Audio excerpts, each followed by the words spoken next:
இன்னைக்கு நம்ம ஜாவாஸ்கிரிப்ட் அரேல இருக்கிற ஃபில்டர் மெத்தட் பற்றி தான் பார்க்க போகிறோம். நம்ம நார்மல் லைஃப்பில் இந்த ஃபில்டருங்கிற வார்த்தையை நிறைய கேட்டிருப்போம். அந்த ஃபில்டர்லாம் என்ன வேலை பண்ணுதோ அதே மாதிரி தான் நம்ம ஜாவாஸ்கிரிப்ட் அரேல இருக்கிற ஃபில்டர் மெத்தடும் பண்ணும். பேசிக்காக அரேனா கலெக்ஷன் ஆஃப் டேட்டான்னு சொல்லுவாங்க. இங்கே நான் ஒரு கார்ட்போர்ட் பாக்ஸில் கலெக்ஷன் ஆஃப் ஷேப்ஸ் எடுத்திருக்கேன். நான் இப்போது இந்த ஷேப்ஸ்லேருந்து சர்க்கிளை மட்டும் பிரித்து இன்னொரு கார்ட்போர்ட் பாக்ஸில் ஃபில்டர் பண்ணி போட போகிறேன்.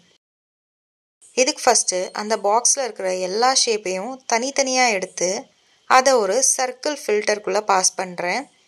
இந்த சர்க்கிள் ஃபில்டருக்குள்ளே எதெல்லாம் பாஸ் ஆகுதோ அது எல்லாம் இன்னொரு பாக்ஸில் எடுத்து போடுறேன். இதை எப்படி கோடிங்கில் பண்ணுறதுன்னு பார்ப்போம். ஷேப்ஸ் அப்படிங்கிற வேரியபிளில் கொஞ்சம் கலெக்ஷன் ஆஃப் டேட்டாஸ் எடுத்திருக்கேன். அண்ட் ஒன்லி சர்க்கிள் அப்படிங்கிற இன்னொரு வேரியபிளில் ஆல்ரெடி இருக்கிற ஷேப்ஸை கூப்பிட்டு அதில் நான் ஃபில்டர் மெத்தட் அப்ளை பண்ணுறேன். ஸோ இந்த ஃபில்டர் மெத்தடில் நம்ம தான் கண்டிஷன்ஸ் கொடுக்குற மாதிரி இருக்கும். இங்கே நான் shape is equal to circle அப்படின்னு சொல்லியிருக்கேன். விச் இஸ் வரப்போகிற ஒரு ஷேப்பும் இந்த கண்டிஷனை சாட்டிஸ்ஃபை பண்ணால் மட்டும்தான் எனக்கு வந்துட்டு இன்னொரு வேரியபிளில் அது ஸ்டோர் ஆகும். ஸோ இதில் இருக்கிற ஒரு ஷேப்பும் அந்த கண்டிஷனை பாஸ் பண்ணும்.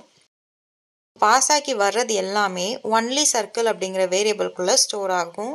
இதை நம்ம கன்சோல் பண்ணியும் பார்த்துக்கலாம்.